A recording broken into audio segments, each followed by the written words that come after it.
जय हिंद। आप सभी का स्वागत है उदित फार्मेसी के इस यूट्यूब चैनल में। तो आज के इस वीडियो में जो है वो हम फिजिक्स के टोटल 25 मल्टीपल चॉइस क्वेश्चंस करने वाले हैं जो कि यूपी जेई कप ग्रुप E2 2019 एग्जामिनेशन में पूछे गए थे। तो अगर आप डी फार्मा एंट्रेंस एग्जामिनेशन की तैयारी कर रहे हैं तो आप उदित फार्मेसी के इस यूट्यूब चैनल को सब्सक्राइब कर लीजिए, साथ में बेल नोटिफिकेशन को ऑन रखिए जिससे कि आने वाली सभी अपडेट्स आपको तुरंत देखने को मिल सके। तो उदित फार्मेसी यूट्यूब चैनल पर आपको फिजिक्स, केमिस्ट्री, बायोलॉजी तीनों की जो है वो आपको क्लासेस देखने को मिलती हैं। और अगर आप डी फार्मा एंट्रेंस एग्जामिनेशन की पूरी तैयारी करना चाहते हैं तो आप उदित फार्मेसी ऐप को प्ले स्टोर से डाउनलोड कर सकते हैं। लिंक भी आपको डिस्क्रिप्शन बॉक्स में दिया गया है। और अधिक जानकारी के लिए जो आपको स्क्रीन पे नंबर दिख रहा है आप इस नंबर पे भी कॉल कर सकते हैं। ठीक है, तो जो आज की क्लास है हम इसमें जितने भी मल्टीपल चॉइस क्वेश्चन करने वाले हैं फिजिक्स के, ये सारे क्वेश्चन जो हैं 2019 ग्रुप E2 एग्जामिनेशन में पूछे गए थे। ठीक है, चलिए तो पहला क्वेश्चन जो है आपको आपकी स्क्रीन पे दिख रहा है। क्वेश्चन ये है कि एक 1 mg द्रव्यमान के एक कण का तरंग दैर्ध्य का मान 3 × 10⁶ मीटर पर सेकेंड के वेग से गति करते हुए इलेक्ट्रॉन के बराबर है। कण का वेग क्या होगा? ये जो है यहाँ पर क्वेश्चन पूछा गया है।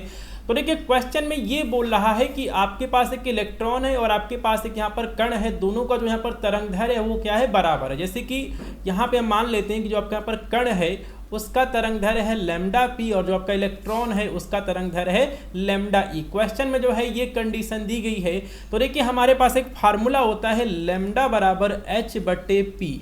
h क्या है? प्लांक नियतांक है। p आपका क्या है? संवेग है, मोमेंटम है। और p बराबर क्या होता है? m × v होता है। तो इसी फार्मूले को हम यहाँ पर लिख सकते हैं h बराबर, ठीक है, लैम्डा बराबर h/mv। इस तरह जो है हम इस फार्मूले को लिख सकते हैं। इतना आपको बिल्कुल समझ में आ गया होगा। अब देखिए इस क्वेश्चन को आप कैसे सॉल्व करेंगे। ठीक है, तो इस क्वेश्चन को सॉल्व करने के लिए जो है इस कंडीशन को हमें यहाँ पर सेटिस्फाई करना होगा।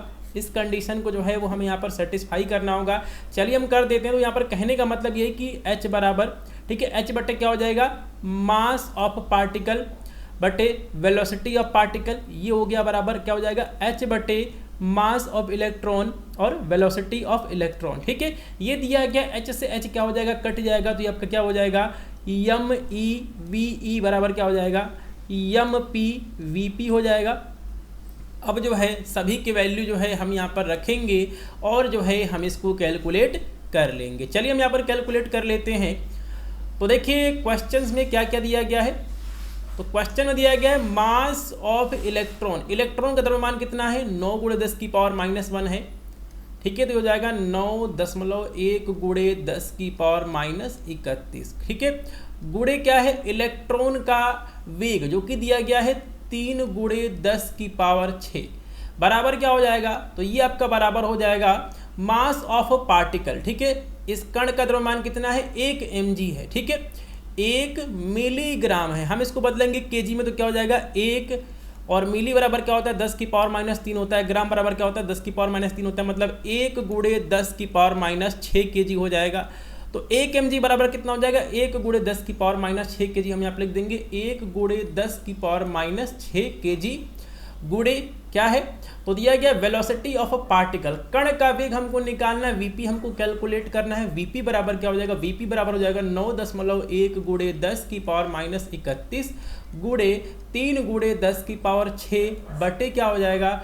1 × 10⁻6। तो यहाँ से वीपी बराबर क्या हो जाएगा? ये हो जाएगा 9.1 × 3 गुणे 10⁻31 है, -31 गुणे क्या है? 10⁻6 है। नीचे क्या था? 10⁻6 था। हम इसको लाएंगे ऊपर, क्या हो जाएगा? 10⁻6 हो जाएगा।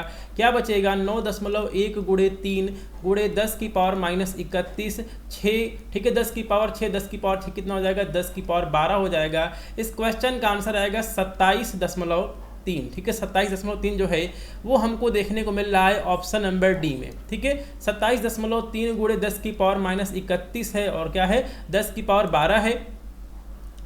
ठीक है, तो 10⁻12 में से ठीक है 10⁻31 में से 10 जाएगा 12 जाएगा। 31 में से 12 कितना बचेगा? ये हो जाएगा 11। 11 में से जाएगा 2 जाएगा कितना बचेगा? 9 बचेगा। यहाँ हो जाएगा 2, 19 बचेगा। 10⁻−19 यहाँ पे हो जाएगा।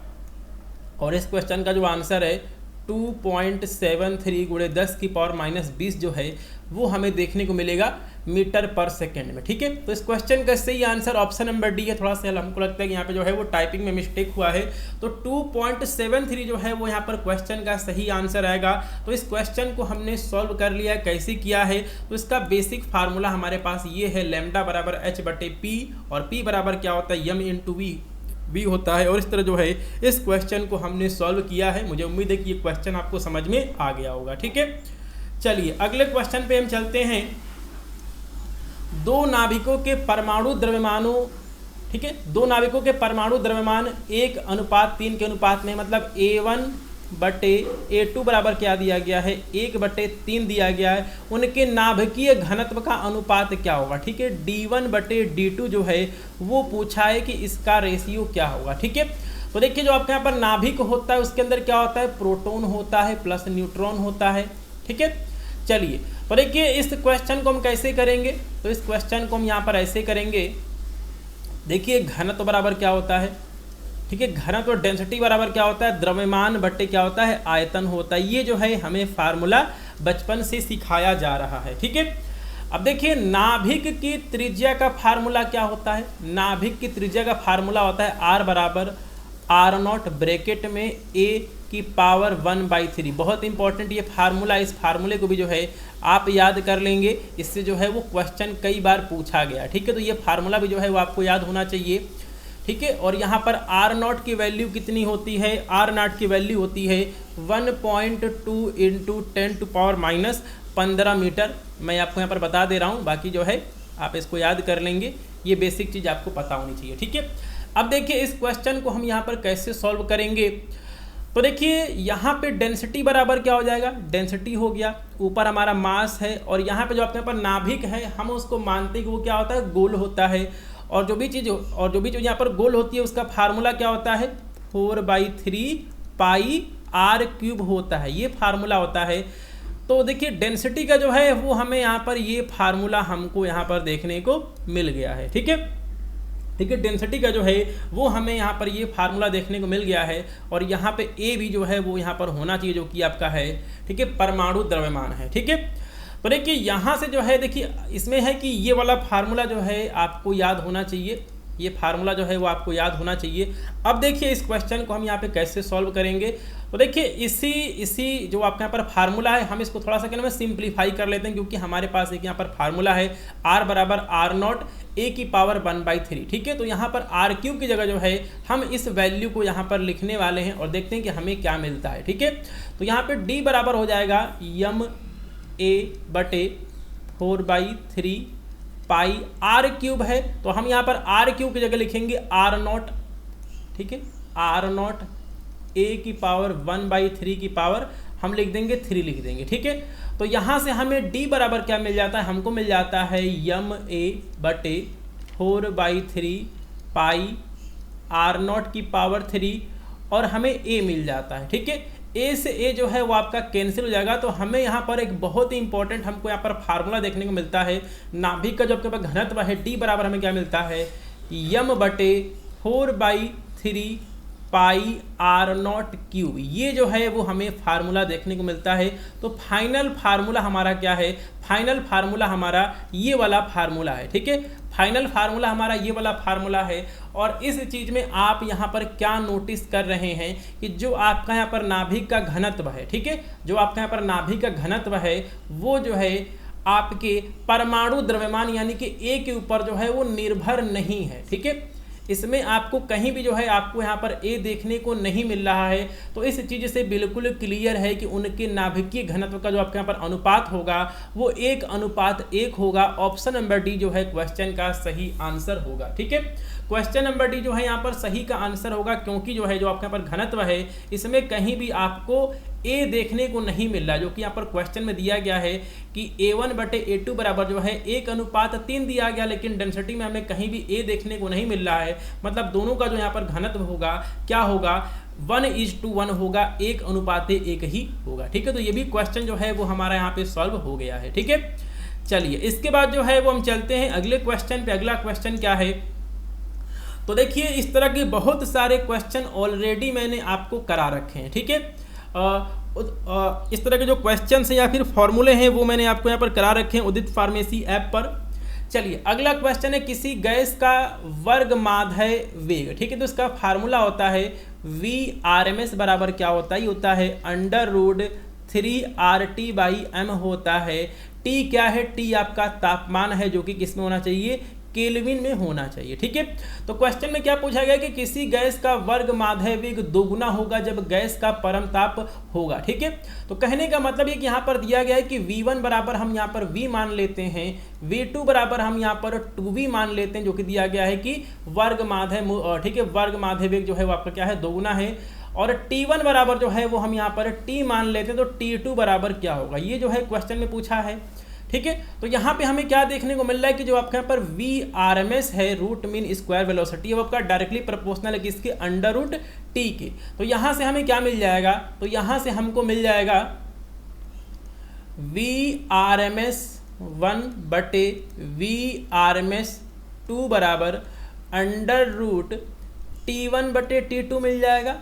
VRMS 1 की वैल्यू कितनी है, V है, VRMS 2 की वैल्यू कितनी है, 2V है, बराबर कितना हो जाएगा, √T1 की वैल्यू कितनी है, T है, और T2 हमको निकालना है, ठीक है। दोनों साइड आप यहाँ पर स्क्वायर कर देंगे, V से भी जो है आपका यहाँ पर कट जाएगा, तो ये आपका हो जाएगा 1/2 बराबर √T/T2 हो जाएगा, ठीक है, हो जाएगा नहीं हो जाएगा। इसके बाद जो है आप दोनों साइड में स्क्वायर कर दीजिए, तो ये हो जाएगा 1/4 बराबर 1/T2 हो जाएगा, मतलब T2 बराबर कितना हो जाएगा, 4T हो जाएगा। यानी कि जब हम तापमान को 4 गुना करेंगे तभी जो है, जब हम तापमान को 4 गुना करेंगे तभी जो है हमारा वर्गमाध्य वेग जो है वो क्या हो जाएगा, 2 गुना हो जाएगा। तो ऑप्शन नंबर कौन सा सही होगा, ऑप्शन नंबर ए जो है क्वेश्चन का सही आंसर होगा, ठीक है। चलिए इसके बाद हम चलते हैं अगले क्वेश्चन पे। अगला क्वेश्चन है, प्रकाश जिसकी तरंगदैर्घ्य 45 नैनोमीटर है की ऊर्जा जूल में होगी, ठीक है। बहुत पहले से जो है इस तरह के क्वेश्चंस मैंने आपको करा रखे हैं, और फार्मूला जो हम इसमें यूज करते हैं वो यूज करते हैं E बराबर hc/λ, ये जो है हम फार्मूला यूज करते हैं। और एक और फार्मूला होता है यहाँ से, E बराबर क्या होता है, h न्यू होता है, न्यू क्या है, फ्रीक्वेंसी है, आवृत्ति है, और न्यू बराबर क्या होता है, c/λ होता है, ठीक है। तो ये फार्मूला का जो है वो आपके यहाँ पर रिवीजन हो गया। चलिए अब जो है हम यहाँ पर E को, हाँ जो आपके यहाँ पर E है ऊर्जा है, हम इसको कैलकुलेट कर लेंगे प्लांक नियतांक। प्लांक नियतांक की वैल्यू है 6.63 × 10⁻34। C क्या है, ये है आपका स्पीड ऑफ लाइट 3 × 10⁸ मीटर पर सेकेंड। लैम्डा क्या है, 45 नैनोमीटर। तो आपका ठीक है, आपका 1 नैनोमीटर बराबर होता है 10⁻⁹ मीटर। ये चीज़ जो है वो हमें यहाँ पर देखने को मिल चुकी है। अब जो है आपको इसको यहाँ पर कैलकुलेशन इसका करना पड़ेगा, और जब आप इसका कैलकुलेशन करेंगे तो आपको आंसर क्या मिल जाएगा। चलिए हम यहाँ पर कैलकुलेशन कर लेते हैं थोड़ा सा। तो देखिए ये हो जाएगा 6.63 × 3 × 10⁻34 × 10⁸ दिया गया है, नीचे है 10⁻⁹, हम इसको ऊपर लाएंगे क्या हो जाएगा 10⁻, ठीक है, 9 हो जाएगा, पॉजिटिव हो जाएगा, नीचे बचेगा 45, ठीक है। तो इस तरह जो है वो हमें यहाँ पर देखने को मिल रहा है। और थोड़ा सा हम यहाँ पर कैलकुलेशन और कर लेते हैं, तो हमें वैल्यू क्या मिल जाएगी, तो हमें मिल जाएगी 6.63 × 3 × 10⁻⁻34 दिया गया है, 8 8 16 17, यहाँ हो जाएगा 17 हो जाएगा, नीचे बचेगा 45, ठीक है।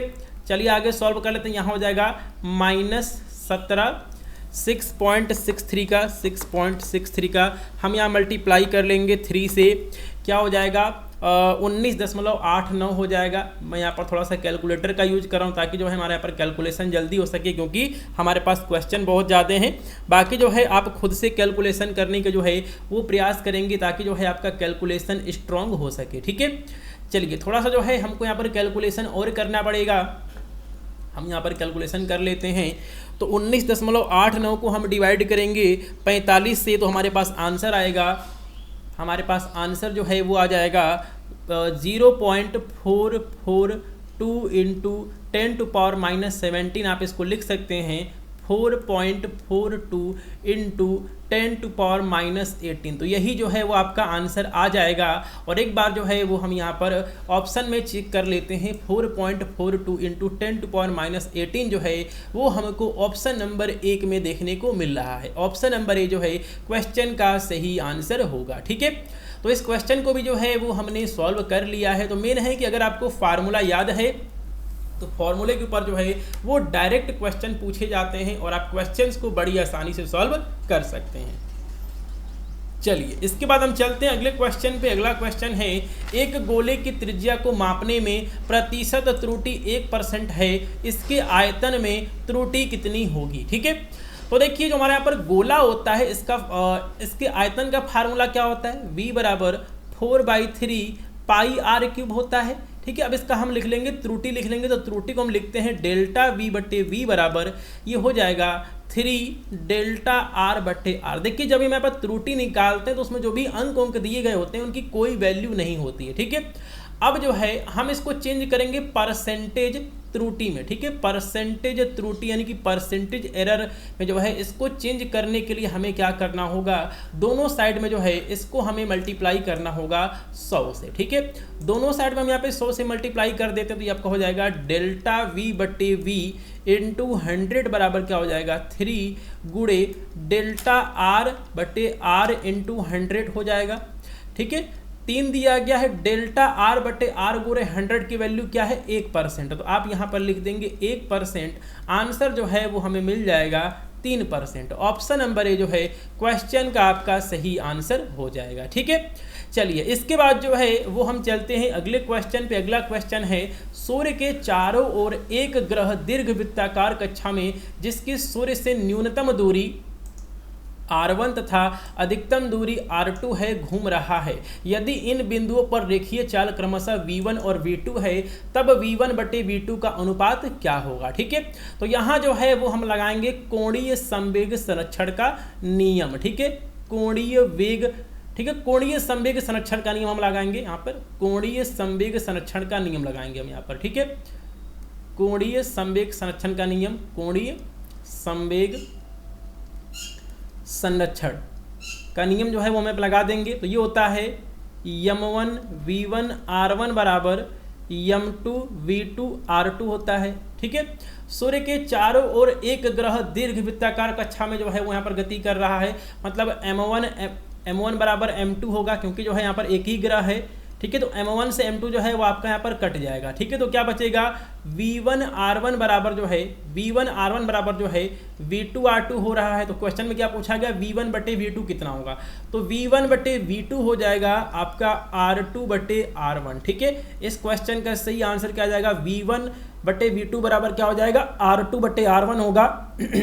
और इस क्वेश्चन का सही जो ऑप्शन है वो हो जाएगा ऑप्शन नंबर सी r2/r1। ठीक है, तो ये भी क्वेश्चन जो है आपको यहाँ पे समझ में आ गया होगा। चलिए अगले क्वेश्चन पे चलते हैं।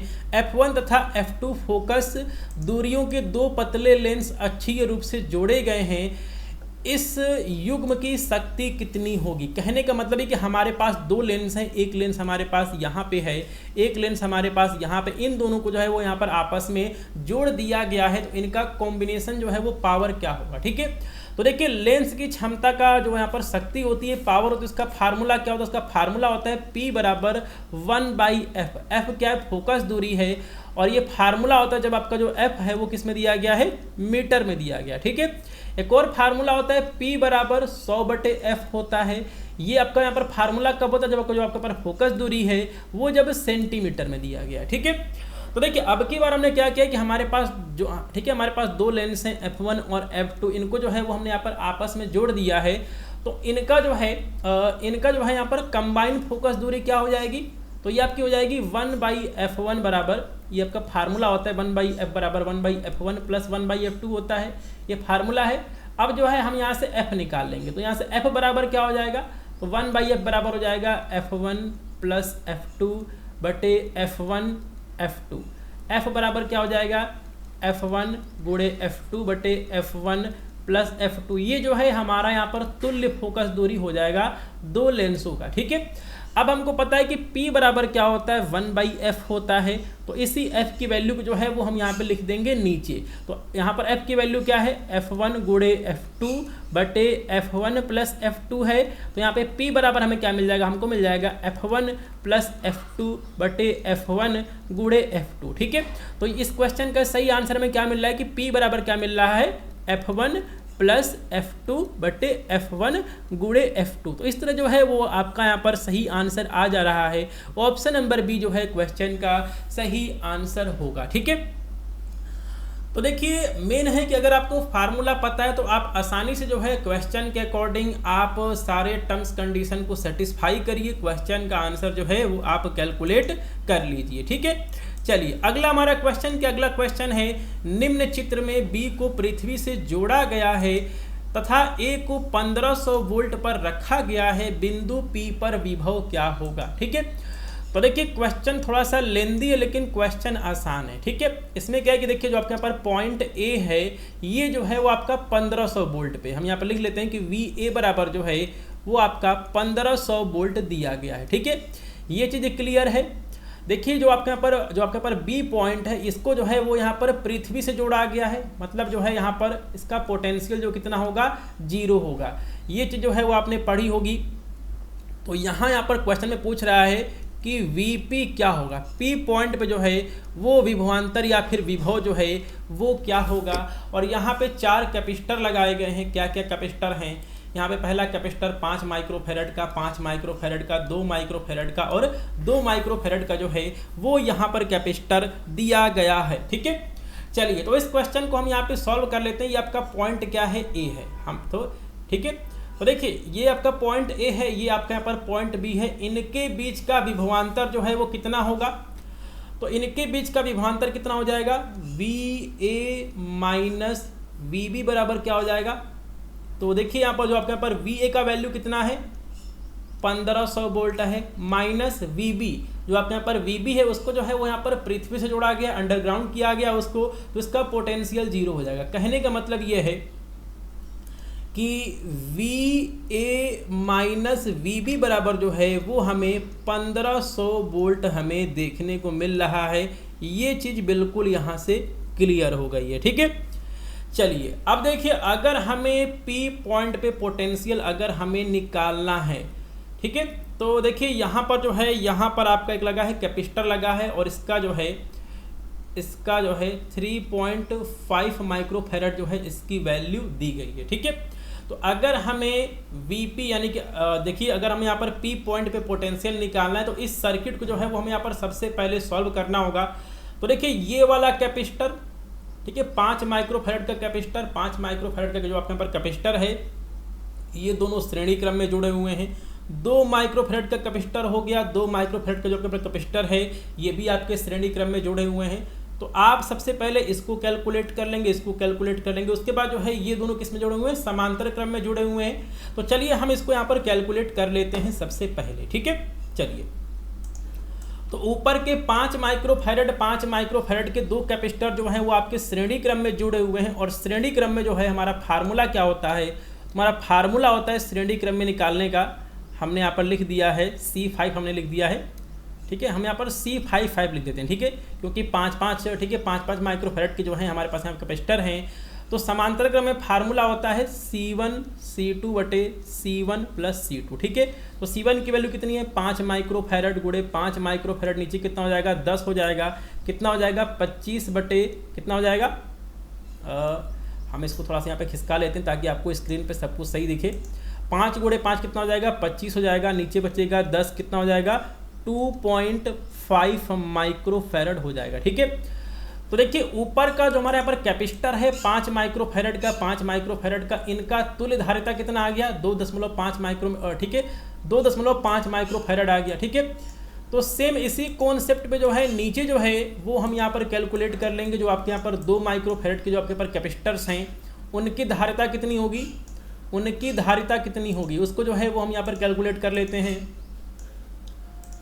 चलिए तो नीचे वाले जो हैं वो आपके यहाँ पर ठीक है 2-2 माइक्रोफेरेड के कैपेसिटर हैं, हो जाएगा C22 बराबर C1 C2 बटे C1 प्लस C2, 2 माइक्रोफैराड का कैपेसिटर है, 2 गुणे 2 बट्टे नीचे हो जाएगा 4, ये कितना हो जाएगा 4/4 कितना जाएगा 1 माइक्रोफैराड आ जाएगा। ठीक है, तो देखिए जो अभी हमारे यहाँ पर स्ट्रक्चर जो हमको यहाँ पर दिख रहा था 5-5 माइक्रोफैराड के जो है वो आपके यहाँ पर कैपेसिटर लगे थे, तो अब जो है आपका ये स्ट्रक्चर कुछ इस तरह का हो गया।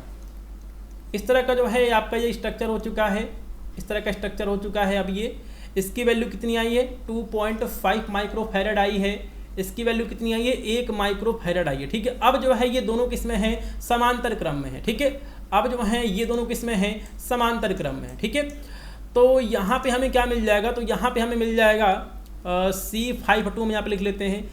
अब जो है दोनों किसमें है समांतर क्रम में है, तो इसका फार्मूला होता है समांतर क्रम में जो है, समांतर क्रम में जो है हमारा फार्मूला क्या जाता है कैपेसिटर का, जो होता है C1 + C2।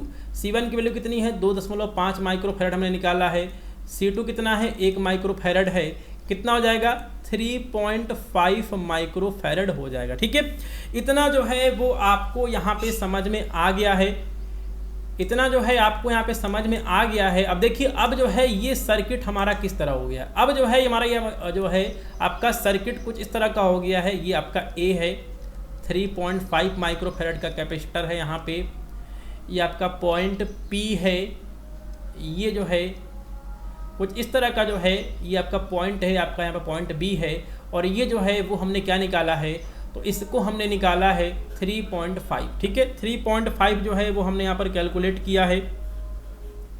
एक बार हम देख लेते हैं कि हमने यहाँ पर क्या कैलकुलेट किया है। तो नीचे हमारा 3.5 माइक्रोफैराड जो है वो यहाँ पे आ चुका है। ठीक है, तो इस तरह का जो है अब हमारा जो है, अब जो है हमारा यहाँ पर कैपेसिटर जो है इस तरह का जो है ये स्ट्रक्चर जो है इसमें जो है वो यहाँ पर चेंज हो गया है। ठीक है, अब जो है हम यहाँ पर Vp को बड़े आराम से निकाल लेंगे। ठीक है, तो Vp को यहाँ पर कैलकुलेट करने के लिए जो है हमारे पास एक फार्मूला होना चाहिए, और फार्मूला आप सभी को पता है Q बराबर क्या होता है CV होता है। ठीक है, Q बराबर क्या होता है CV होता है। तो देखिए पूरा यहाँ पे चार्ज कितना होगा, अगर हम बात करें QAB बराबर क्या हो जाएगा CAB × VAB।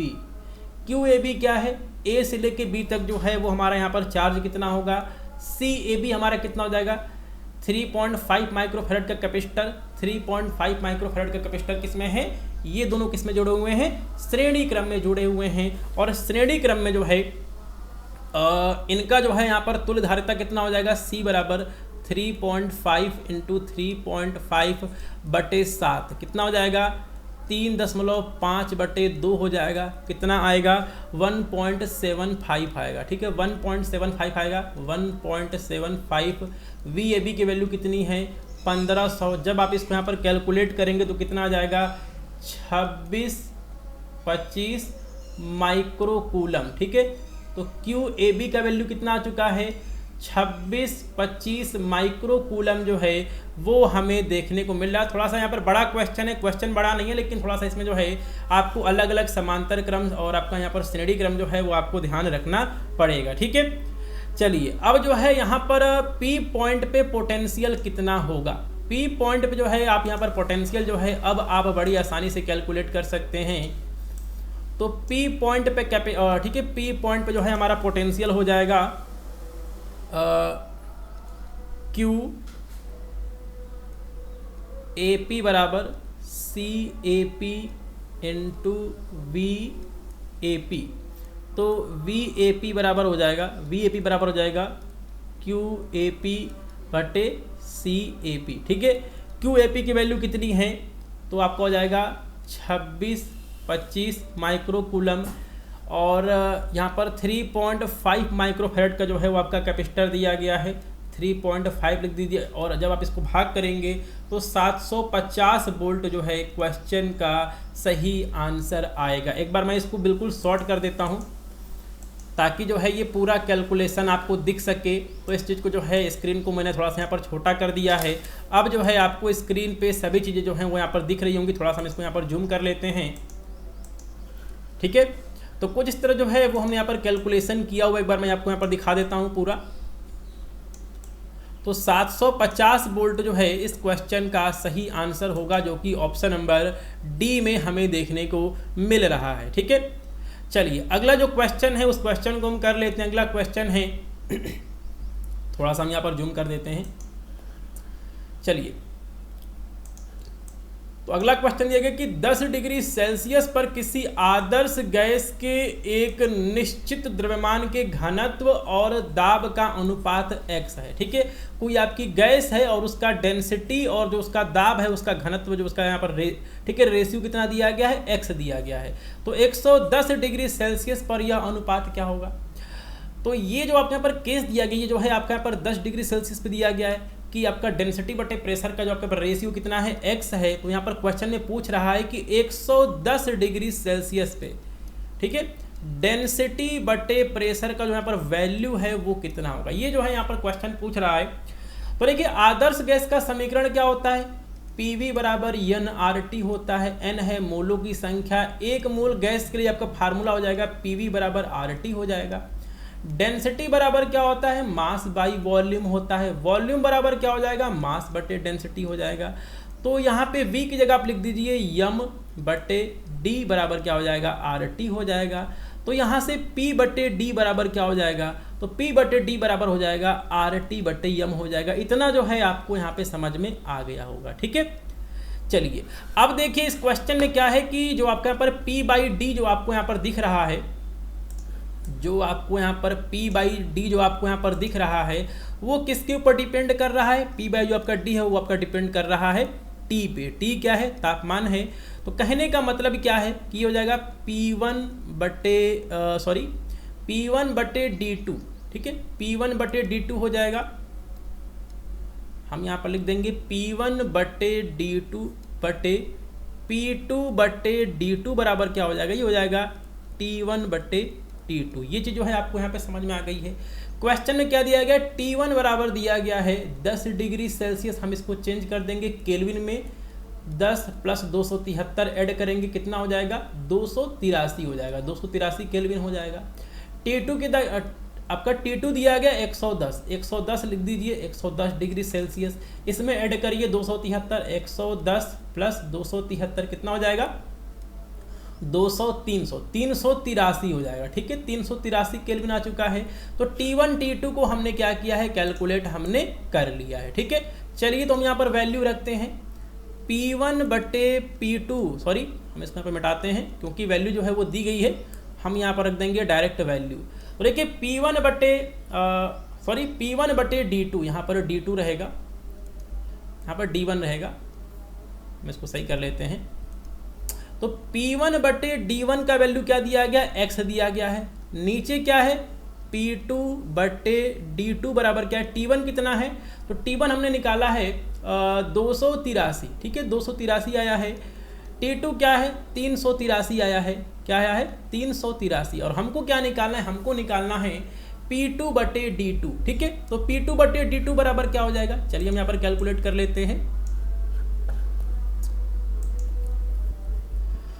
तो देखिए आप इसको इधर लाइए। ठीक है, तो ये हो जाएगा x बटे 283 बटे 383 बराबर P2 बटे D2 जो कि क्वेश्चन में पूछा गया है। और इस क्वेश्चन का सही आंसर आ जाएगा 383 बटे 283 x बराबर P2 बटे D2। ठीक है, ये जो है क्वेश्चन में पूछा गया था कि P2 बटे D2 बराबर क्या होगा। तो इस क्वेश्चन का जो हमारा आंसर है वो आ गया है 200। ठीक है, 383 बटे 283। तो इस क्वेश्चन का सही आंसर जो है वो हमें यहाँ पर देखने को मिल चुका है D2 बटे, एक सेकंड हम यहाँ पर देख लेते हैं क्वेश्चन में क्या पूछा गया है, P2 बटे D2 पूछा गया या फिर D2 बटे P2 पूछा गया। ठीक है, तो क्वेश्चन में पूछा गया कि घनत्व और दाब का अनुपात। ठीक है, घनत्व और दाब का अनुपात पूछा गया, मतलब क्या हो जाएगा, D2 बटे P2 पूछा गया है। तो D2 बटे P2 क्या हो जाएगा, D2 बटे P2 क्या हो जाएगा, बस आप इसको जस्ट उल्टा कर दीजिए तो ये आपका हो जाएगा 283 बटे 383x। ठीक है, ये जो है आपका सही आंसर आएगा 283/383 इंटू एक्स। चलिए हम यहाँ पर ऑप्शन देख लेते हैं कौन सा सही है, 283। ठीक है, ऑप्शन नंबर बी जो है क्वेश्चन का सही आंसर है। एक बार मैं थोड़ा सा इसको छोटा कर देता हूँ ताकि आपको जो है पूरा सही से दिख सके, आप इसका स्क्रीनशॉट भी ले सकते हैं। ठीक है, ये जो है वो हमने यहाँ पर सॉल्व किया हुआ है, आपको स्क्रीन पे दिख रहा होगा। तो देखिए पेपर जो है वो थोड़ा सा कॉम्प्लिकेटेड पूछा गया है, थोड़ा सा जो है आपको सभी फार्मूले आपको याद होने चाहिए, आपको रेशियो वगैरह निकालने जो है वो आना चाहिए। चलिए ये क्वेश्चन हमारा सॉल्व हो चुका है। अगला क्वेश्चन हम कर लेते हैं।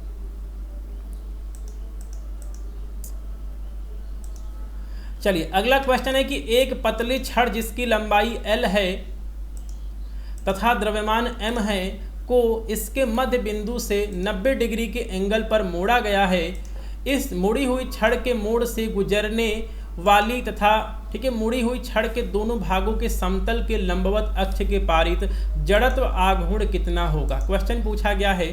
तो देखिए स्टार्टिंग में हमारे पास एक रॉड थी और इसका द्रव्यमान क्या था, यम था, और इसका लंबाई यल था। ठीक है, इसको जो है अब जो है हमने क्या कर दिया है, मोड़ दिया है।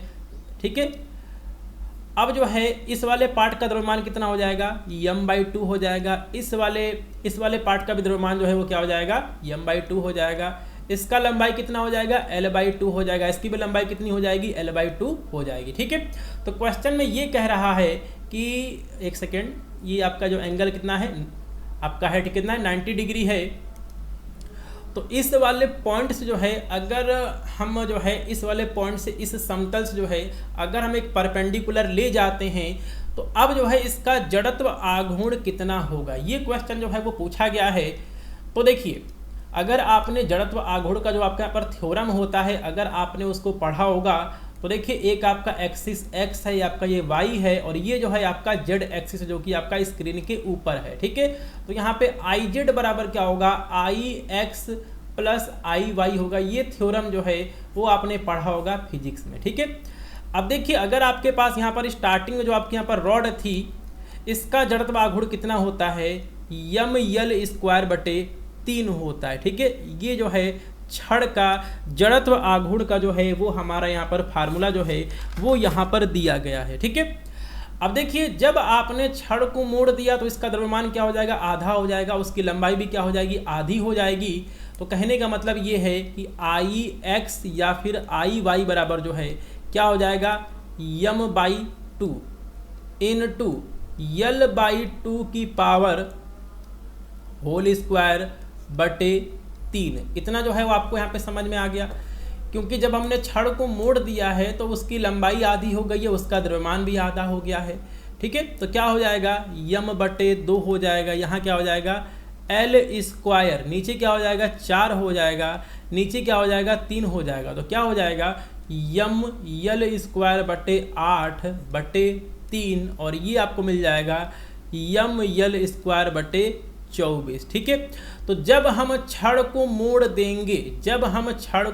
देंगे तो उसके आधे भाग का जो है वो ठीक है जड़त्व आघूर्ण कितना हो जाएगा, m/L² बटे 24 हो जाएगा। ठीक है, चलिए अब इसके बाद हमारा थ्योरम क्या था, तो हमारा थ्योरम ये है कि Iz बराबर Ix प्लस Iy, यानी कि अगर हमें z एक्सिस से अगर हमें ठीक है जड़त्व आघूर्ण अगर हमको निकालना है तो हमें जो आपका यहाँ पर x एक्सिस पे जो आपका यहाँ पर जड़त्व आघूर्ण है और जो आपका y एक्सिस पे जड़त्व आघूर्ण है, इन दोनों को जो है वो हमें क्या करना होगा, जोड़ना होगा। ठीक है, चलिए तो हमें क्या मिल जाएगा, तो हमें यहाँ पर z एक्सिस से जो यहाँ पर गुजरने वाला जड़त्व आघूर्ण, ये जो है आपका यहाँ पर z एक्सिस है, ये आपका x एक्सिस है, ये आपका यहाँ पर y एक्सिस है, तो ये हो जाएगा m/L² बटे 24 प्लस m/L² बटे 24। ठीक है, ये हो जाएगा 2m/L² बटे 24, 2 से कट जाएगा 24, क्या बचेगा, m/L² बटे 12। ठीक है, तो इस क्वेश्चन का सही आंसर जो है वो आ जाएगा m/L² बटे 12। एक बार हम यहाँ पे ऑप्शंस को देख लेते हैं कौन सा ऑप्शन जो है वो दिया गया है, तो ऑप्शन नंबर ए जो है क्वेश्चन का सही आंसर होगा। ठीक है, तो देखिए क्वेश्चन जो है वो थोड़े से आजकल टफ पूछे जा रहे हैं, बहुत सारे क्वेश्चन जो हैं वो आपके फार्मूले बेस पे भी जो हैं, लेकिन जो बहुत सारे जो क्वेश्चन हैं वो थोड़े से टफ पूछे जा रहे हैं। इस तरह के जो क्वेश्चन हैं वो नीट एग्जाम में पूछे जाते हैं। ठीक है, चलिए अगला क्वेश्चन जो है वो आ चुका है, अगले क्वेश्चन को हम देख लेते हैं। तो अगला क्वेश्चन है, एक तरंग गति का समीकरण दिया गया है। चलिए इस क्वेश्चन को हम फटाक से सॉल्व कर लेते हैं। तो देखिए y बराबर क्या होता है, a sin ω t - kx होता है। ठीक है, तो यहाँ पे जो है, यहाँ पर इसका आयाम क्या है, तो यहाँ पर इसका आयाम जो है वो दिया गया है 0.25 हो जाएगा। लेकिन ये जो है आपकी धनात्मक दिशा में जो है आपकी समीकरण चल रही है, ठीक है। तो ये वाला ऑप्शन होगा नहीं, ये वाला ऑप्शन होगा नहीं, ठीक है। अब देखिए इस समीकरण से इस समीकरण की आप करिए तुलना करिए, तो यहाँ पे आपको क्या दिख रहा है, ओमेगा बराबर आपको 2 पाई दिख रहा है, ठीक है। और आपका ओमेगा बराबर क्या होता है, 2 पाई एन होता है, बराबर 2 पाई से 2 पाई कट जाएगा, एन बराबर क्या होगा 1, ठीक है। तो इसकी फ्रीक्वेंसी कितनी होगी, इसकी फ्रीक्वेंसी होगी 1 हर्ट्ज। इसकी फ्रीक्वेंसी जो है वो कितनी होगी, आवृत्ति आ गई है 1 हर्ट्ज आ गई है, जो कि हमें ऑप्शन नंबर बी में देखने को मिल रहा है। इसकी तरंग दैर्घ्य कितनी होगी, तो देखिए इस वाले समीकरण की इस वाले समीकरण से करिए तुलना करिए, तो यहाँ पे आपको के बराबर क्या देखने को मिल रहा है, यहाँ पे आपका पर के बराबर आपको यहाँ पर देखने को मिल रहा है 10 पाई आपको देखने को मिल रहा है, ठीक है। और के बराबर क्या होता है, 2 पाई बाई लैम्डा होता है, बराबर कितना है 10 पाई है। पाई से पाई कट जाएगा, क्या बचेगा, तो ये आपका बच जाएगा, ये आपको हो जाएगा 10 लैम्डा बराबर 2 हो जाएगा। लैम्डा बराबर क्या हो जाएगा 2/10, मतलब 1/5 हो जाएगा। 0.2 मीटर जो है वो आपका आ रहा है, तरंग दैर्घ्य आ रहा है, मतलब ऑप्शन नंबर बी जो है क्वेश्चन का सही आंसर होगा, ठीक है। तो जो आपके यहाँ पर समीकरण है, स्टैंडर्ड समीकरण आपकी ये है, y बराबर a sine omega T minus के एक्स, और इससे जो है कंपैरिजन करके क्वेश्चन को हमने सॉल्व कर लिया है, ठीक है। थोड़ा सा मैं आपको इसको जूम इन कर देता हूँ। अब जो है आपको यहाँ पर पूरा दिख रहा होगा। चलिए इसके बाद हम चलते हैं अगले क्वेश्चन पर। अगला क्वेश्चन है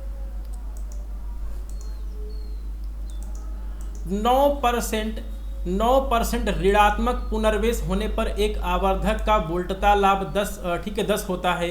बिना पुनर्वेश की वोल्टता लाभ जो है वो आपका 100 हो जाएगा, ठीक है। ऑप्शन नंबर बी जो क्वेश्चन का सही आंसर होगा। इस क्वेश्चन को जो है वो हमने यहाँ पर ऐसे ही कर लिया, इसका जो है आपके पर सोल्यूशन नहीं करना है, ये आपका कॉन्सेप्ट वाला क्वेश्चन है और इस क्वेश्चन को आप यहाँ पे जाने दीजिए, ठीक है। चलिए तो ये क्वेश्चन जो है कई बार एग्जाम में पूछा जा चुका है। एक समांतर प्लेट संधारित्र की प्लेटों के बीच की दूरी d है, प्लेटों का अनुप्रस्थ क्षेत्रफल a है, इसे आवेशित करने पर प्लेटों के बीच विद्युत क्षेत्र E बनता है, इसे आवेशित करने के लिए आवश्यक ऊर्जा कितनी होगी। तो देखिए समांतर प्लेट संधारित्र का फार्मूला क्या होता है, के ए एप्सिलॉन बटे डी होता है, ये फार्मूला आपको पता है। और देखिए जो आपके यहाँ पर संधारित्र होते हैं उसकी ऊर्जा का फार्मूला क्या होता है, 1/2 CV² होता है। तो ये फार्मूला हमने डेराइव किया हुआ, ठीक है। एक बार मैं आपको यहाँ बता देता हूँ, तो ये हो जाएगा C बराबर 1/2, C की जगह आप रख दीजिए के ए एप्सिलॉन बटे डी इंटू V² जो है आप यहाँ पे रख दीजिए। अब एक काम करिए, ऊपर नीचे जो है वो आप यहाँ पर मल्टीप्लाई करिए, किससे, आप यहाँ पर मल्टीप्लाई कर दीजिए D से। आप जो है यहाँ पर ऊपर नीचे जो है आप यहाँ पर D से मल्टीप्लाई कर दीजिए। इसको हम थोड़ा सा इधर कर लेते हैं ताकि आपको सही से दिख सके, ठीक है। चलिए तो ऊपर नीचे जो है अगर आप यहाँ पर D से मल्टीप्लाई करेंगे तो क्या हो जाएगा, आपका हो जाएगा 1/2 इंटू के ए एप्सिलॉन, नीचे हो जाएगा D², इधर हो जाएगा V² इंटू डी। इतना जो है आपको यहाँ पे समझ में आ चुका है। अब देखिए E बराबर क्या होता है, E बराबर होता है V/D। तो ये हो जाएगा C बराबर क्या हो जाएगा 1/2 के A epsilon V² D² into D, ठीक है। 1/2 के ए एप्सिलॉन V² बटे D² बराबर क्या है, E है, ये आपका हो जाएगा E² D हो जाएगा, ठीक है। थोड़ा सा हम यहाँ पर इसमें और चेंज कर लेंगे। तो इस फार्मूले को मैंने आपको पहले ही कराया हुआ है, ये फार्मूला आपको यहाँ पर डेराइव नहीं करना, लेकिन मैं आपको यहाँ पर करके बता दे रहा हूँ, ठीक है। तो ये हो जाएगा आपका 1/2 के एप्सिलॉन E² AD, ठीक है। तो ऊर्जा का जो है आपका यही फार्मूला होता है, ऊर्जा का जो है आपका यहाँ पर यही फार्मूला होता है।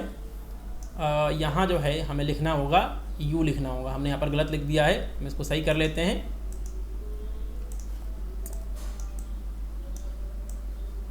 हमें यहाँ पर C की जगह जो है वो हमें यहाँ पर U लिखना होगा, ठीक है। U यहाँ भी आपका U रहेगा, U। तो हमें फाइनली फार्मूला जो है वो हमें मिल चुका है, U बराबर 1/2 के epsilon E square A D, और यही जो है ऑप्शन में दिया गया है। तो ये क्वेश्चन डायरेक्ट फार्मूला से पूछा गया था कि क्या ये आपको फार्मूला याद है। तो इस क्वेश्चन का सही आंसर होगा ऑप्शन नंबर सी। ठीक है, तो इस क्वेश्चन का सही आंसर क्या ऑप्शन नंबर सी। और ये फार्मूला मैंने आपको पहले जो है वो मैंने आपको ये फार्मूला याद कराया हुआ है। ठीक है, चलिए अगला क्वेश्चन है, एक PN photo diode 2 electron volt band की अंतराल की पदार्थ से बना है। इस पदार्थ द्वारा अवशोषित विकिरण की यहाँ पर आवृत्ति पूछा गया था। क्वेश्चन में जो है वो आपसे आवृत्ति पूछा गया था, फ्रीक्वेंसी पूछा गया था। तो अभी इस फार्मूले से हमने क्वेश्चन देखा है, ई बराबर क्या होता है, एच न्यू होता है, न्यू क्या है, आवृत्ति। तो न्यू बराबर क्या हो जाएगा, ई बटे एच हो जाएगा। ई की वैल्यू कितनी है, 2 इलेक्ट्रॉन वोल्ट है, 2 EV बटे 6.6 इंटू 10⁻34। और आप इसको कैसे सॉल्व करेंगे, तो न्यू बराबर हो जाएगा 2, और 1 इलेक्ट्रॉन वोल्ट बराबर कितना होता है, 1.6 इंटू 10⁻19 होता है, बटे 6.6 इंटू 10⁻34। आप इसको सॉल्व कर लेंगे, 3.2 इंटू 10⁻19 इंटू 10⁻34 हो जाएगा। जब जाएगा ऊपर जाएगा तो नीचे बच जाएगा 6.6। ठीक है, हम यहाँ पर 3.2 को हम यहाँ पे भाग कर लेते हैं 6.6 से, आंसर कितना आएगा 0.48 इंटू कितना हो जाएगा, 34 में से 19 जाएगा, 34 में से 19 जाएगा, -15 बचेगा। सॉरी क्या बचेगा, 15 बचेगा, क्योंकि यहाँ पर 34 और यहाँ पर -19 है। तो इस क्वेश्चन का सही आंसर आएगा 0.48 इंटू 10⁻15। आप इसको लिख सकते हैं 4.8 इंटू 10⁻14, और 4.8 जो है वो आपका लगभग बराबर है 5 के, तो 5 × 10⁻14 हर्ट्ज जो है क्वेश्चन का सही आंसर होगा। ठीक है, चलिए अगले क्वेश्चन पे चलते हैं। एक लड़का किसी 20 मीटर ऊंची मीनार से एक पत्थर गिराता है। गुरुत्वीय त्वरण का मान इतना है, तो पत्थर जमीन से किस वेग से टकराएगा। ठीक है, तो अगर किसी चीज को ऊपर से गिराया जाए तो उसका प्रारंभिक वेग क्या है, 0 होगा। v पूछ रहा है तो हमारे पास समीकरण होता है v² बराबर u² प्लस 2gh। प्रारंभिक वेग 0 है, 2gh। v² बराबर क्या आ गया, 2gh। तो v बराबर क्या हो जाएगा, √2gh। अब आप यहाँ पे कैलकुलेट कर लीजिए, कैसे कैलकुलेट करेंगे, v बराबर √2, g का वैल्यू आप यहाँ पे 10 ले लीजिए, भले दिया गया क्वेश्चन में 9.8। ऊंचाई आपका क्या दिया गया, 20 दिया गया, कितना हो जाएगा, आपका आ जाएगा 2 दूनी 4, 400। वैल्यू कितनी आ जाएगी, 20 मीटर जो है 20 मीटर पर सेकेंड क्वेश्चन का सही आंसर होगा। ठीक है, चलिए अगला क्वेश्चन है, एक वृत्तीय डिस्क और एक वृत्तीय रिंग जिनका द्रव्यमान और ठीक है त्रिज्या समान है, अपने अक्ष के गिर्द परिभ्रमण त्रिज्याओं का अनुपात क्या होगा। रेडियस ऑफ गायरेशन पूछा है। ठीक है, तो देखिए जो आपका डिस्क होता है उसका फार्मूला क्या होता है, उसके जड़त्वाघूर्ण का फार्मूला होता है, डिस्क का होता है mr²/2। रिंग का होता है, हम यहाँ पे लिख लेते हैं ID, और आपके रिंग का होता है mr²। ठीक है, डिस्क का फार्मूला ये, रिंग का फार्मूला ये। और देखिए परिभ्रमण त्रिज्या का जो है वो अनुपात क्या होगा, मतलब ये पूछा है। देखिए I बराबर एक फार्मूला होता है m² ठीक है, ये फार्मूला होता है। तो यहाँ से k² बराबर क्या हो जाएगा, I/m हो जाएगा।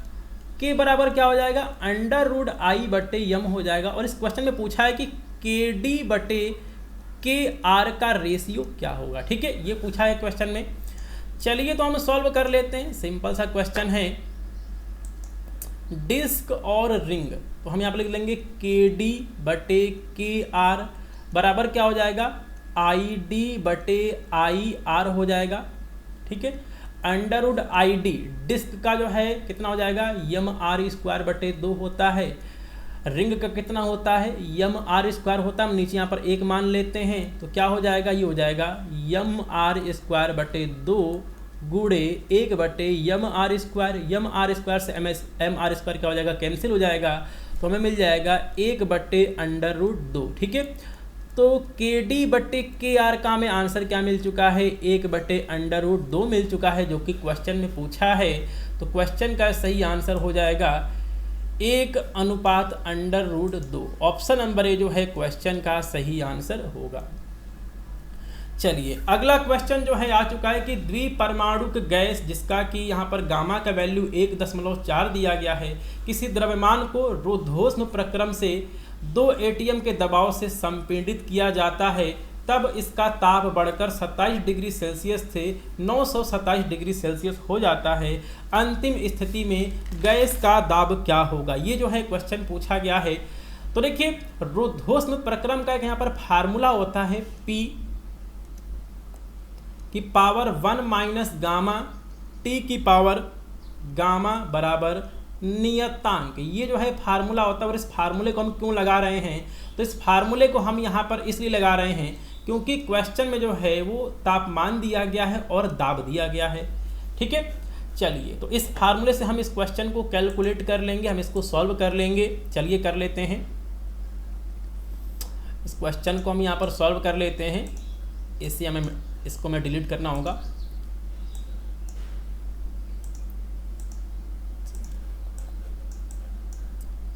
चलिए तो देखिए यहाँ पर T1 बराबर जो है वो दिया गया है 27 डिग्री सेल्सियस। आप इसको चेंज करेंगे किसमें, केल्विन में, तो क्या हो जाएगा, ये हो जाएगा 300 केल्विन। ठीक है, यहाँ पे T2 बराबर क्या दिया गया है, 927 दिया गया। आप इसको चेंज करेंगे केल्विन में तो क्या हो जाएगा, ये 1200 केल्विन टेम्परेचर हो जाएगा। ठीक है, इतना आपको समझ में आ गया है। P1 बराबर क्या दिया गया, P1 बराबर जो है वो दिया गया है 2 atm। गामा की वैल्यू कितनी है, 1.4। ठीक है, चलिए अब जो है हम इस क्वेश्चन को कैसे सॉल्व करेंगे, तो ये आपका हो जाएगा P1 1, ठीक है, P1 की पावर 1 माइनस गामा, T1 की पावर गामा बराबर P2 की पावर 1 माइनस गामा, T2 की पावर गामा। ठीक है, चलिए अब आप इसको यहाँ पर लिख लीजिए P1 बटे P2 की पावर 1 माइनस गामा बराबर T2 बटे T1 की पावर गामा। इतना आपको समझ में आ गया। चलिए इसके बाद हम चलते हैं अगले स्टेप में। अगला स्टेप क्या है, तो अगला स्टेप हो जाएगा P1 बटे P2 1, गामा की वैल्यू कितनी है 1.4 बराबर T2 की वैल्यू कितनी है 1200, T1 की वैल्यू कितनी है 300 बराबर पावर 1.4। 3 जो के 12 होता है, कितना हो जाएगा 4 की पावर 1.4 हो जाएगा। यहाँ क्या हो जाएगा, यहाँ हो जाएगा P1 बटे P2 की पावर 1 में से 1.4 जाएगा, कितना बचेगा -0.4 बचेगा। इतना आपको समझ में आ गया। चलिए इतना समझ में आ चुका है। चलिए अब इसके बाद हम क्या करेंगे, दोनों साइड की जो पर पावर है हम इसको 0.4 से भाग कर देंगे, तो क्या हो जाएगा P1 बटे P2 बराबर -0.4 को आप 0.4 से भाग कर दीजिए बराबर 4 की पावर 1.4 को भी जो है आप यहाँ पे 0.4 से भाग कर दीजिए। कट जाएगा, क्या बचेगा P1 बटे P2 बराबर 10 की पावर -1 बचेगा और यहाँ आपका क्या बच जाएगा 1.4 को आप भाग करिए 0.4 से, क्या आ जाएगा 3.5 आ जाएगा। ठीक है, 4 की पावर क्या आ जाएगा 3.5 आ जाएगा। ठीक है, चलिए अब देखिए यहाँ पे क्या हो सकता है, तो यहाँ पर ये हो सकता है कि P1 बटे P2 की पावर क्या दिया गया 10 की पावर -1 दिया गया है, तो आप इसको लिख दीजिए P2 बटे P1, तो ये जो है आपका 10 की पावर +1 हो जाएगा बराबर 4 की पावर जो है 3.5 हो जाएगा। ठीक है, इतना जो है आपको यहाँ पे समझ में आ चुका है। अब देखिए इसी को जो है आप यहाँ पर कैसे लिख सकते हैं, P2 बटे P1 बराबर जो है 4 लिखा गया है, 3.5 को आप लिख दीजिए 7 बटे 2। ठीक है, तो अगर आप यहाँ पे 7 को भाग करेंगे 2 से, क्या आ जाएगा 3.5 आएगा, बिल्कुल आएगा। चलिए अब क्या है कि हमसे P2 पूछा है, तो P2 बराबर हो जाएगा P1, 4 को आप लिख दीजिए 2 की पावर 2, 4 को आप लिख दीजिए 2 की पावर 2 गुणे 7 की पावर 2 दिया गया, 2 से 2 क्या हो जाएगा कैंसिल हो जाएगा। क्या हो जाएगा P1 का वैल्यू दिया गया है 2 atm और यहाँ दिया गया 2 की पावर 7, 2 दूनी 4 दूनी 8 दूनी 16 दूनी 32 64 128 जो है वो आ जाएगा 2 गुणे 128, आंसर आ जाएगा 256 atm। ठीक है, तो थोड़ा सा कॉम्प्लिकेटेड क्वेश्चन है, आपको स्टेप बाय स्टेप जो है आपको यहाँ पर पावर वगैरह को थोड़ा सा आपको यहाँ पर सॉल्व करना पड़ेगा। आंसर आ जाएगा 256 atm। ठीक है, चलिए अगला क्वेश्चन हमारा है, एक 60 kg का व्यक्ति 940 kg के लिफ्ट में बैठकर लिफ्ट को कंट्रोल पैनल से कंट्रोल कर रहा है और लिफ्ट जो है वो 1 मीटर पर सेकंड स्क्वायर के त्वरण से ऊपर जा रही है, और यदि गुरुत्वीय त्वरण इतना है तो लिफ्ट के डोरी में तनाव क्या होगा। ठीक है, यहाँ पर आपके पास एक लिफ्ट है, इसमें एक व्यक्ति बैठा हुआ है और ये लिफ्ट जो है ए बराबर 1 मीटर पर सेकंड स्क्वायर से ऊपर जा रही है। ठीक है, तो जो इसका यहाँ पर तार है इसमें तनाव कितना होगा, टी कितना होगा। ठीक है, तो नीचे जो है वो आपका लगेगा mg लगेगा, नीचे ये जो है आपका ma लगेगा। ठीक है, तो इस पर नेट फोर्स कितना लग जाएगा, तो यहाँ पर नेट फोर्स जो है वो लगेगा, क्योंकि जो आपकी लिफ्ट है वो जा रही है ऊपर। ठीक है, ऊपर जा रही है तो आपका हो जाएगा ma माइनस mg हो जाएगा। अब देखिए लिफ्ट का टोटल वजन कितना है, तो लिफ्ट का टोटल वजन कितना हो जाएगा, तो लिफ्ट का टोटल वजन हो जाएगा, जो अपने पर व्यक्ति उसका वजन कितना है 60 किलो, लिफ्ट का वजन है 940 किलो, कितना हो जाएगा 1000 किलो जो है टोटल यहाँ पे लिफ्ट का वजन हो जाने वाला है। ठीक है, तो देखिए एक सेकंड, यहाँ पे थोड़ा सा गलत हो गया है, इसको हम सही कर लेते हैं।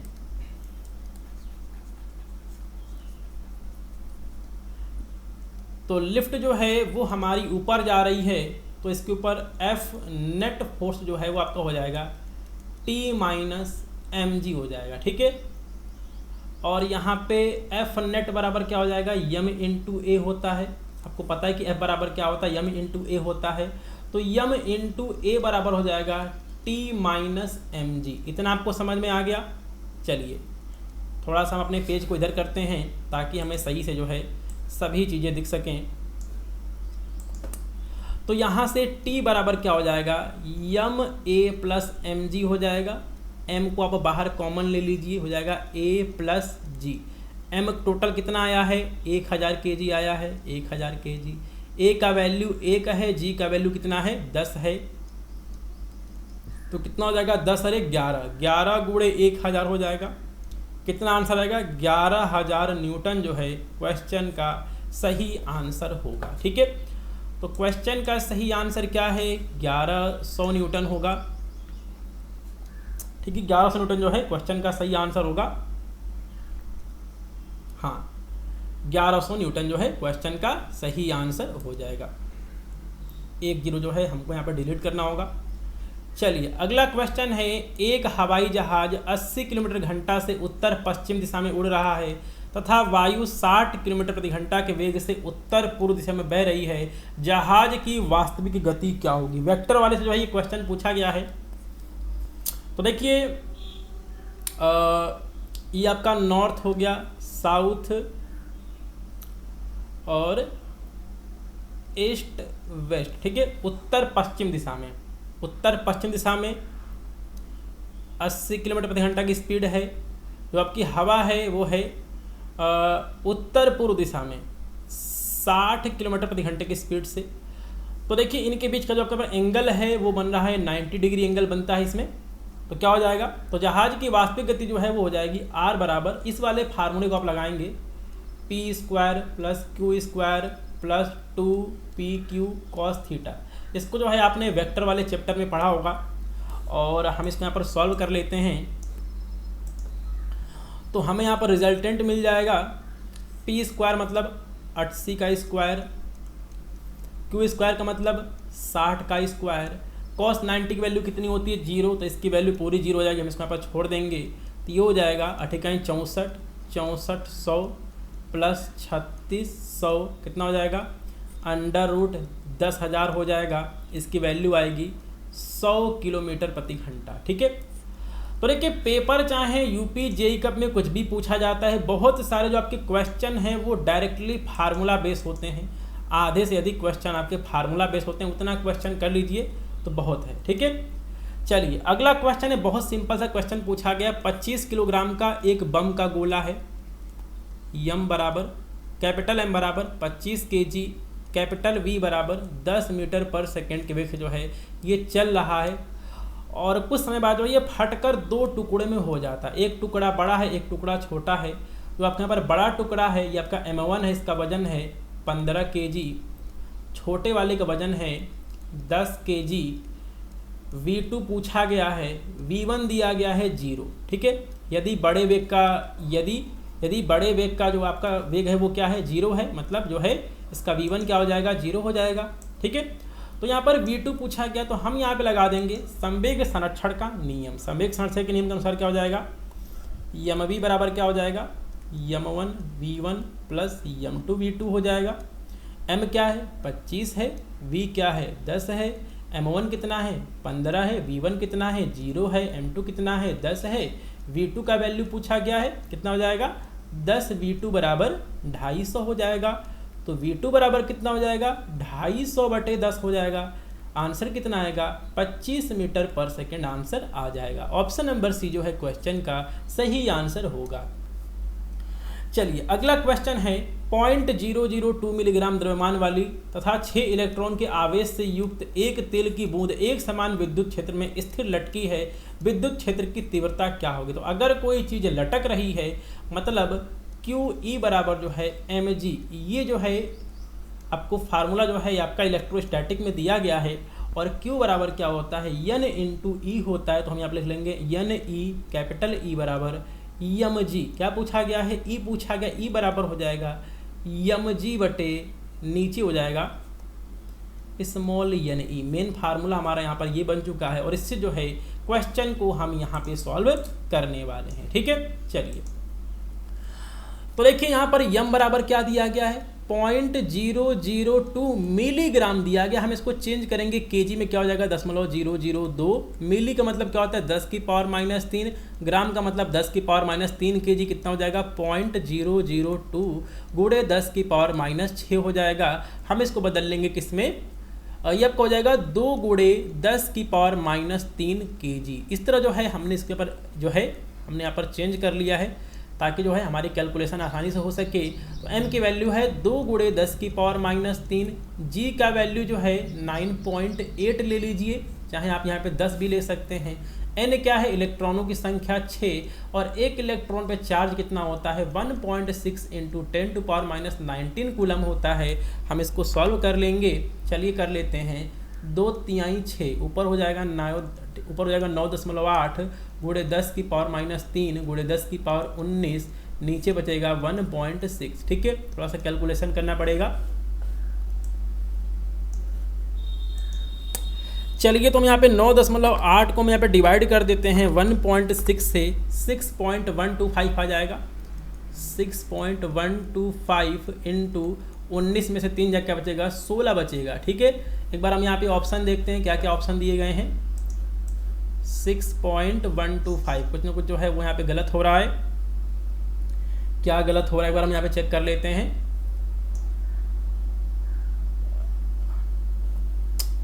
2 गुणे 10 की पावर -3, 9.8 है, नीचे इलेक्ट्रॉनों की संख्या 6 है, 1.6 × 10⁻19 कूलम, 2×3 6 हो गया।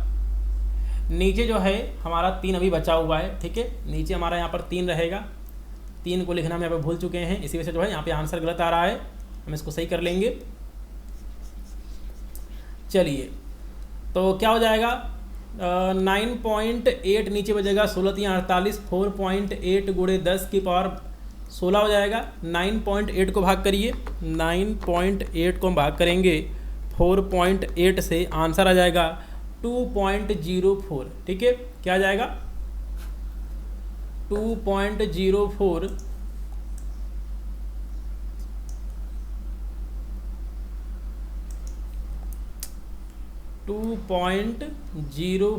यहाँ जो है कुछ ना कुछ गड़बड़ हो रही है। यहाँ पे पावर वाले में जो है वो हमें कुछ ना कुछ जो है वो यहाँ पर गड़बड़ देखने को मिल रहा है,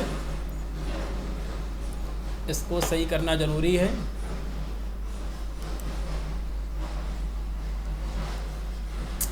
कैलकुलेशन में थोड़ा सा जो है वो यहाँ पर गड़बड़ हुआ है। चलिए तो गड़बड़ी जो है वो यहाँ पर हुई है, ये हो जाएगा 10 की पावर -9 हो जाएगा। ठीक है, जब आप 0.002 गुणे 10 की पावर -6 को अगर आप यहाँ पर इस तरह लिखेंगे तो ये आपका जो है 10 की पावर -9 होगा। हम इसको सही कर लेते हैं, ये 10 की पावर -9 हो जाएगा। यहाँ पे जो है हमें सही करना पड़ेगा, 10 की पावर -9, 10 की पावर -9 जो है होना चाहिए। 10 की पावर -9, 10 की पावर -9 ठीक है। 10 की पावर -9 में से 10 की पावर 19 जब कितना बचेगा, 10 की पावर 9 बचेगा, ठीक है। तो यहाँ जो है आपका 10 का पावर 9 हो जाएगा, यहाँ हमारा 10 की पावर 9 होगा, यहाँ भी 10 की पावर 9 होगा। तो इस क्वेश्चन का जो हमारा सही आंसर आएगा 9.8 को जब हमने यहाँ पर भाग किया 4.2 से, तो क्वेश्चन का सही आंसर 2.04 इंटू 10⁻10 न्यूटन कूलम जो है क्वेश्चन का हमें सही आंसर देखने को मिलेगा, ठीक है। 10 की पावर 19 में से जाएगा 9 जाएगा, क्या बचेगा, 10 की पावर 10 बचेगा। यहाँ पे जो है आपका 10 की पावर 10 होगा, सही कर लेते हैं हम। तो कैलकुलेशन जो है जब आप प्रैक्टिस करेंगे तभी जो है वो सही रहेगा, ठीक है। 10 की पावर 10 जो है सही आंसर आ रहा है न्यूटन कूलम, ठीक है। चलिए, तो अगला क्वेश्चन दिया गया थ्योरी का क्वेश्चन है कि क्यूरी ताप वह ताप होता है जिस पर लौ चुंबकीय पदार्थ जो है वो प्रति चुंबकीय पदार्थ में बदल जाता है, ठीक है। फेरोमैग्नेटिक जो है वो आपका पैरामैग्नेटिक में चेंज हो जाता है। ऑप्शन नंबर सी क्वेश्चन का सही आंसर होगा। एक और क्वेश्चन आ चुका है सिंपल हार्मोनिक मोशन से। ω1 बराबर 100 दिया गया है, ω2 बराबर जो है 1000 रेडियन, ठीक है, पर सेकेंड दिया गया है। उनके अधिकतम त्वरण का अनुपात, देखिए अल्फा मैक्सिमम की वैल्यू जो होती है वो होती है ω²y, ठीक है। चलिए, तो यहाँ से a max1 बराबर क्या हो जाएगा, a max1 बटे a max2 बराबर हो जाएगा ω1 बटे ω2 का होल स्क्वायर, ठीक है। ω1 की वैल्यू कितनी है, 100 × 100 है, दिया गया 100 दिया गया, लेकिन जब उसका आप यहाँ पर एक्सपायर करेंगे आप उसमें पर स्क्वायर करेंगे कितना हो जाएगा, 100 × 100 हो जाएगा। नीचे जो है आपका हो जाएगा 1000 × 1000, इतना आपको समझ में आ गया होगा।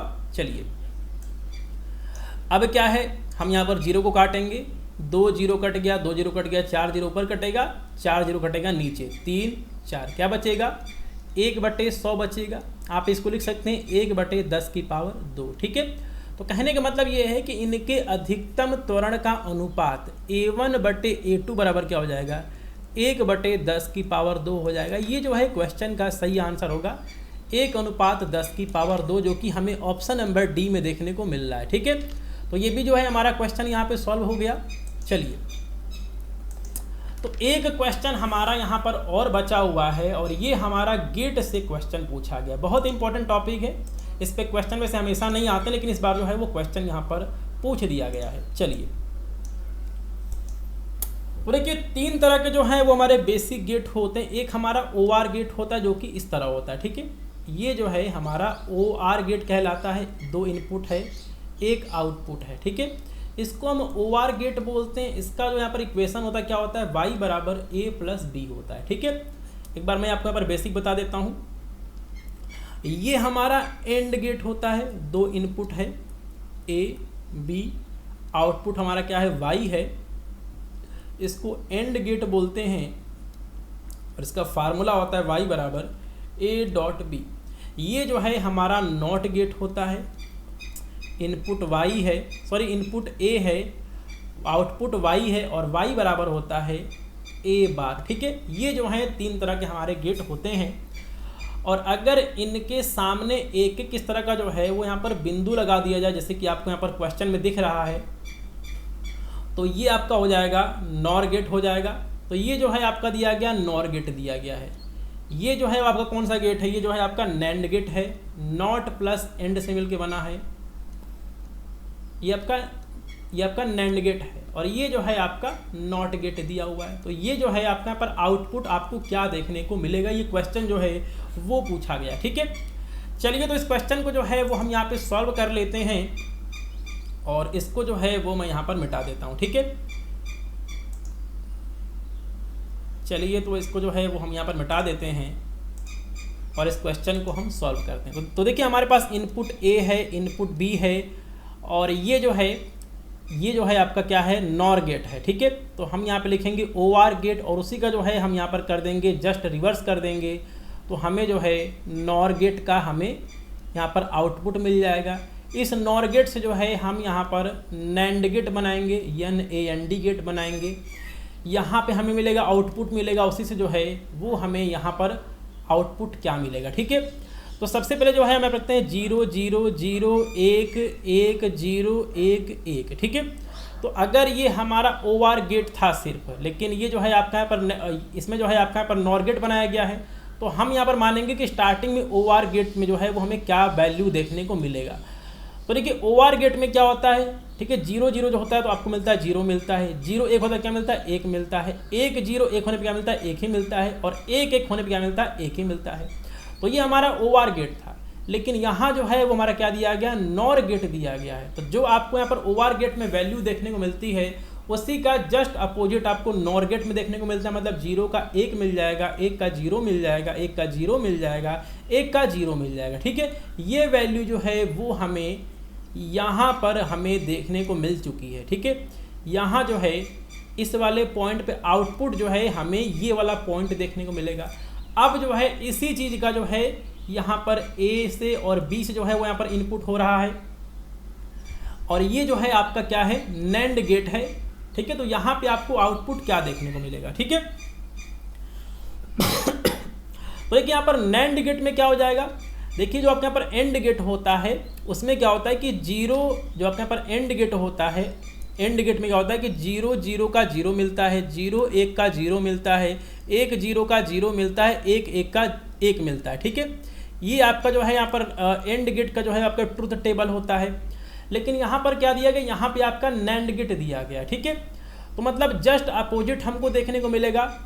ठीक है, 0 0 का हमें 1 देखने को मिलेगा, 0 1 का आपका 0 था तो इसको आपका आएगा 1 आएगा, यहाँ भी 1 आएगा, यहाँ पर आपको 0 देखने को मिलेगा। ठीक है, तो ये जो है आपका यहाँ पर NAND गेट का जो है आपका ट्रुथ टेबल हो जाएगा। NAND गेट का जो है आपका यहाँ पर ये ट्रुथ टेबल हो जाएगा। ठीक है, तो 1 1 का जो है हमें क्या मिल जाएगा, हमें मिलता है 1 मिलता है, लेकिन यहाँ मिलेगा 0 0 0 का क्या मिलता है 1।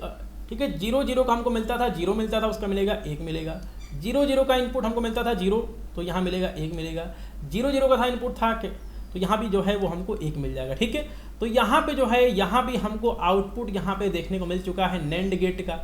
अब जो है यहाँ पे हमारा Y जो है हमें यहाँ पर क्या मिलेगा, तो 0 का 1 हो जाएगा, 1 का 0 हो जाएगा, 1 का 0 हो जाएगा, 1 का 0 हो जाएगा। तो ये जो है हमें आउटपुट देखने को मिल रहा है, और ये जो आपके यहाँ पर आउटपुट है वो यहाँ पर किससे मैच खा रहा है, NOR गेट से मैच खा रहा है। देखिए, ठीक है, दोनों का जब यहाँ पर वैल्यू है कितना आ रहा है 1 0 0 0 1 0 0, तो ये जो है आपका क्या है NOR गेट है। ठीक है, तो ऑप्शन नंबर डी जो है क्वेश्चन का सही आंसर होगा। तो ये जो है वो आपका ट्रूथ टेबल से ये क्वेश्चन दिया गया था। ठीक है, तो ये टोटल 25 MCQ हमने कर लिए हैं, और ये सारे जो आपके MCQ हैं ये आपके ग्रुप E2 2019 एग्जामिनेशन में पूछे गए थे फिजिक्स में। तो आज की इस क्लास में इतना ही, मिलते हैं अगली क्लास में। जय हिंद।